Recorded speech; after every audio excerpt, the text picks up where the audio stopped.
Hey everybody, Slayer Holfin here, back for a PBL Season 5 Draft Recap. Now, I think that I'm just going to try to make this kind of a shorter slash quicker video.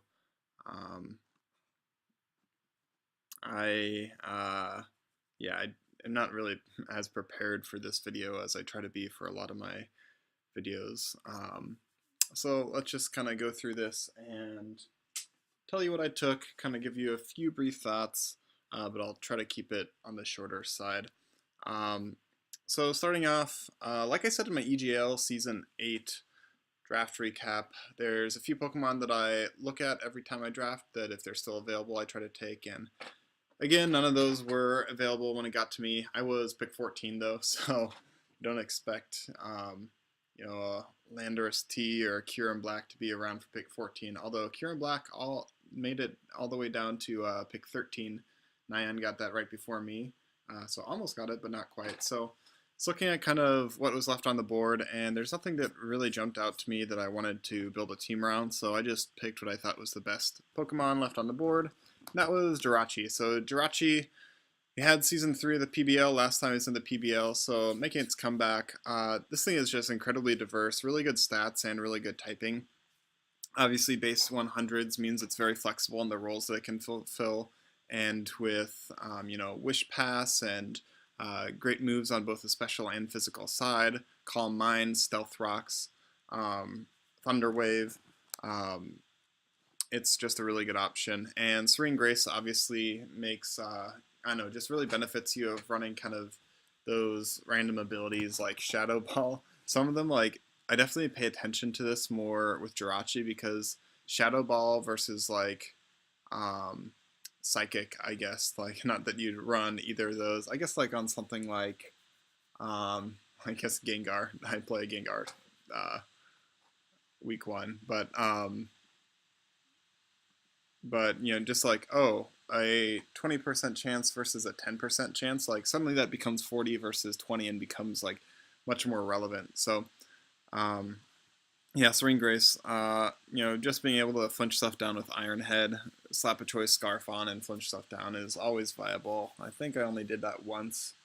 PBL Season 3, I like to be a little bit more creative with my Irachi sets, but sometimes it works out well. So anyway, on to Nextmon. Nextmon I ended up snagging. I wanted to get a fast Mon that was a wall breaker, and so I went for Mega Houndoom. Mega Houndoom, really nice being able to set up nasty plots and then just kind of like break through a team. 115 speed is really nice, outspeeds a lot of what we'll see. Really forces them to consider a Scarfer. And kind of forcing your opponents into having a choice Scarfer is pretty nice in my opinion, because then they have to lock themselves into a move, and if you can kind of like keep that in mind and keep in mind like what coverage they're likely to have, you can kind of keep around stuff so that you stop yourself from just being swept by a Scarfer, and it means they can't run berries. It means they can't run like Assault Vest or other stuff that improves their bulk, or like a Life Orb or a plate of some sort or whatever. Houndoom, this thing was on Prof's team in PBL Season 4, who was the eventual champion, and just put in a lot of work. Solar Power could be cool if I decide to run like Sunny Day on something at some point. Could try to take advantage of that.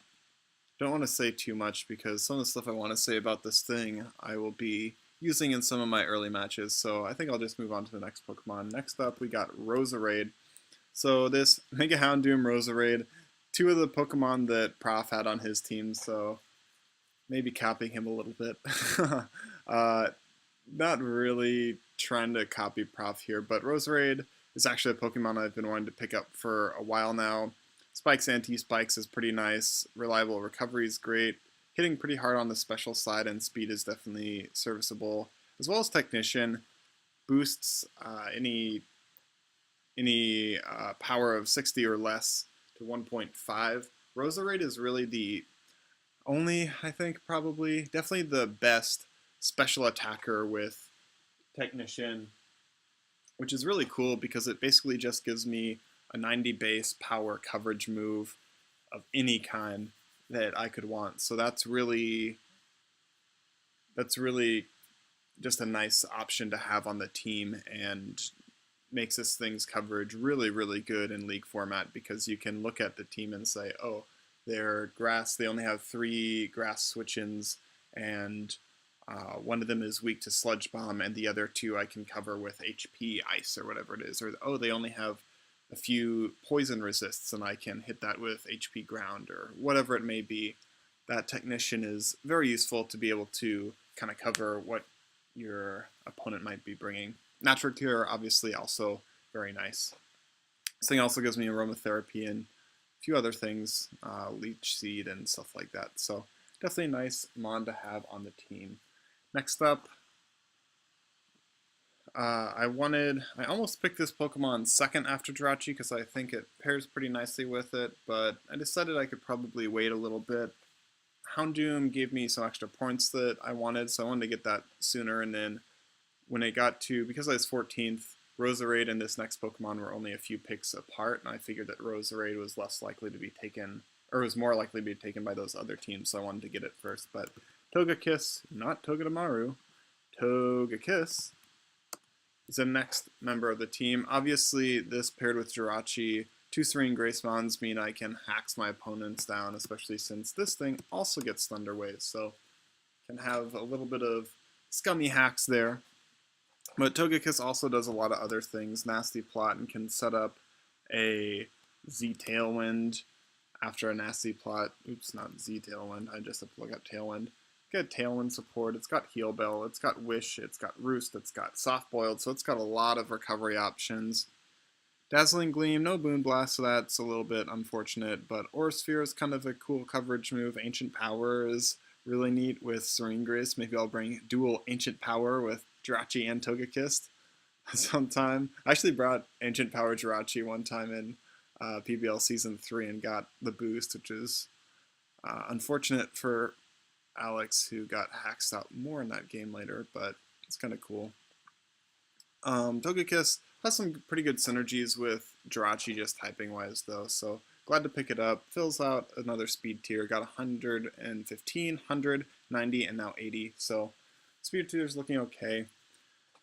Next up, I wanted a dragon. I was kind of looking at Komao. It would be bringing back another member of PBL Season 3 team, and it pairs up pretty well with Jirachi. When I used it before, it didn't have Stealth Rocks, didn't have close combat, so definitely gained some new stuff while I was away. But in the end, I kind of wanted another hazard remover, and I wanted a few things that Komao just didn't really fit, and so I ended up going with Latias. So Latias is kind of an interesting option. It gives me a fast Pokemon, 110, so Houndoom and Latias, filling out kind of the upper speed tiers for me. Latias does complete my Steel, Fairy, and Dragon core, but it is Psychic, which means since it and Jirachi are both Psychic types, they do share a few common weaknesses in Ghost and Dark. Looking at the team, Togekiss and Houndoom can both take Dark types attack. Maybe Houndoom doesn't want to take it super well. And so the double Psychic isn't like the best thing I think to have on the team this early on.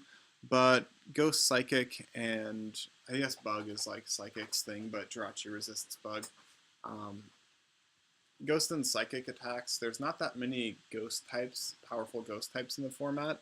And so I really will just have to look out for those Dark types. And I've got 2 kind of like a defensive switch in with Togekiss and an offensive switch in with Mega Houndoom, so not too worried about that. Latias, Defogger, really good support option. Also with its speed and Calm Mind, can kind of set up and clean at the end of games. So definitely a very nice option there. I have Latios in the EGL and Latias in the PBL, so maybe I'll have some thoughts at the end of the season of which of those 2 I like better. I suspect Latios because I'm a little bit more offensive builder by nature, but we'll see. So next up, complete the other core and pick up Swampert. So Swampert, Alex was saying, you know, this is basically just my EGL team since I have a Lati and Swampert on both teams, I guess. But Swampert gives me another rocker. Stabs are pretty good, only one weakness in grass, and if you look at my team, everything resists grass. In fact, uh, Togekiss and Roserade, actually not Togekiss, just Roserade, sorry. Just Roserade or quad resist grass, so a lot of grass resistances, so it's hard to bring coverage for Swampert. It gives me a electric immunity, which is nice, and this thing just has really good bulk and really good attack stats in both. Attack definitely stands out more than special attack, but special attack is serviceable. So looking forward to using this thing. It's already been pretty good in the 1 week I've used it in the EGL, so looking forward to using it here too. So what I am going to do, just do that, and then so next up I decided to pick up Heracross. So fighting type gives me another switch into dark type attacks, and Heracross is a really cool Pokemon with both Guts and Moxie. It gives it the opportunity to be a Choice Scarf user with Moxie and kind of sweep a team late in the match, or it can use Guts to just kind of break through a team, set up a Sword Stance, and go to work like that. This thing's, it definitely has some downsides to it. Fairy types and flying types both resist both of its stabs, but Guts, stuff like a Guts boosted Facade is just a really nice neutral hit on almost everything. And this guy has some options. It's a Pursuit Trapper. It can set up Sword Stance. It can set up Sud, kind of if I make prediction right. It's a good Earthquake switch-in, which pairs well. Prior to this, Togekiss and Latias were my Earthquake switch-ins, but my Grass type in Roserade is neutral to Earthquake, so I wanted just like another option to switch into Earthquake. Yeah, Natural Gift I'm sure will come at some point because I always look at Natural Gift for some reason whenever I'm building.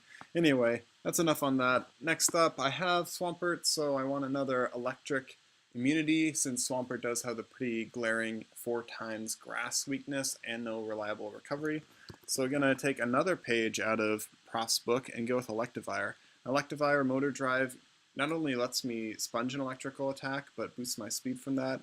And this thing's attack stat is really massive, and so with one boost from a electric type attack, all of a sudden this thing turns into a massive threat.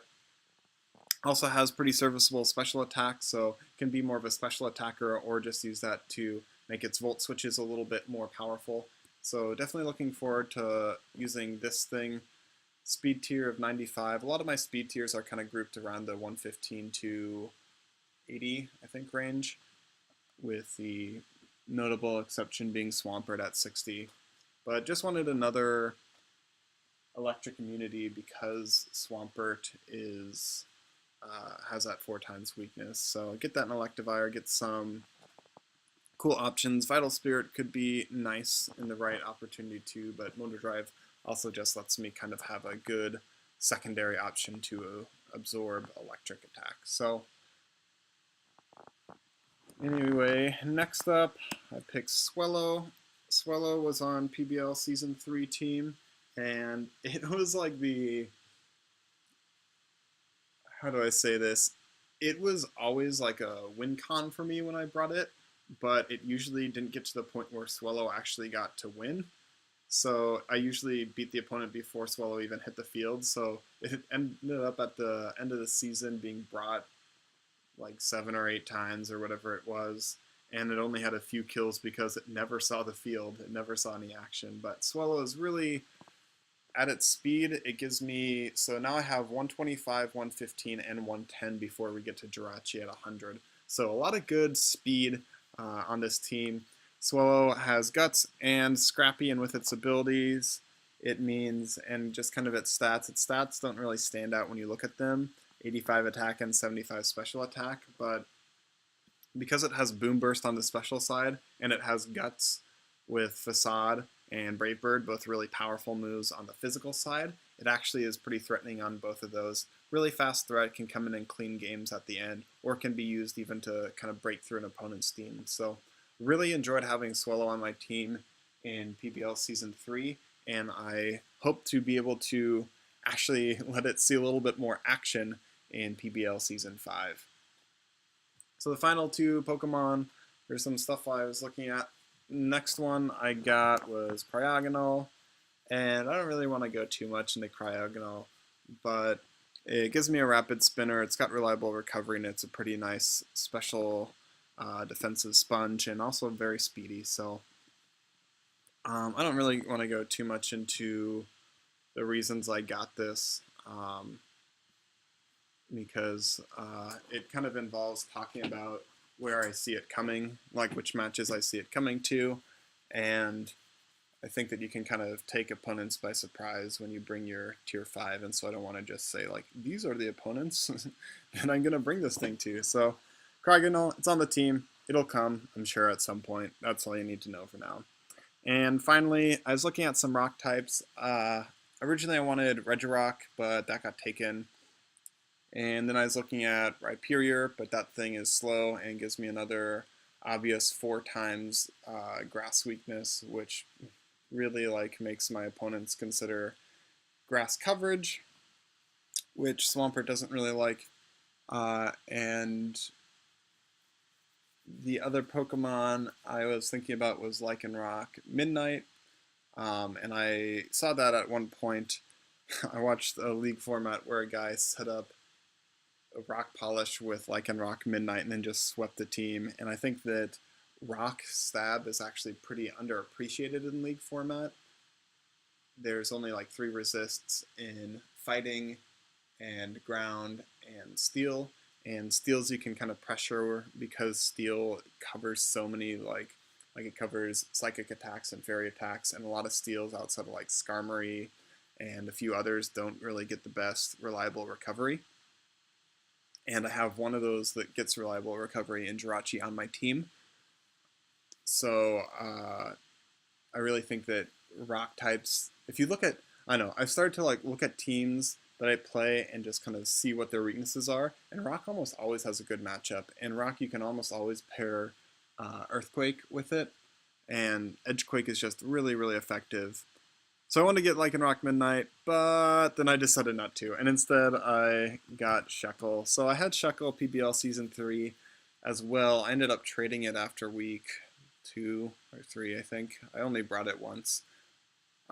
This thing gets up webs and it gets up rocks, and it can encore and do some stuff like that. Also just pivots in and can take a hit. Can almost always take a hit. This gives me webs. That's really like the reason I got it, other than those other options, is because this team with webs, something like Heracross gets boosted with webs, or like giving Jirachi and Togekiss the opportunity to not have to run Scarfs and be able to flinch stuff down under webs is a really nice option. So that's kind of what Shekel brings to the team. Don't think it's something that I'll be bringing very often, but occasionally we might find the use for it. So that is the end of the draft. Let's add the other Pokemon back in here. I'm not a huge fan of this team as a general rule. I think it has a lot of Pokemon that I've wanted to use. I kind of have wanted to use Jirachi again because I had a lot of fun with that thing, PBL Season 3. Mega Houndoom, Roserade, Togekiss are all Pokemon that I've wanted to use. I think that it kind of, when I picked up Latias and then Swampert, the team started to feel, I don't know exactly what it is. Doesn't really feel like a great team to me, but I think that I do have quite a few fast threats, and I have some momentum options to get into some of the bigger threats on my team, which I can't always say in my PBL drafts. You know, Season 1 and Season 2 I had pretty slow teams, and I really had a lot more success in Season 3 when I had a faster team. And with some of the top tier, or some of the speedy mons like Swallow and Houndoom and Latias, and even like Cryogonal, I guess, Jirachi, I think I do have those options for speed, so hopefully we can make the most of those. But anyway, I hope you enjoy the video. I play Nian week 1, and hopefully we can get a W and start the season off strong. So hope you enjoyed, and I will talk to you later. Bye.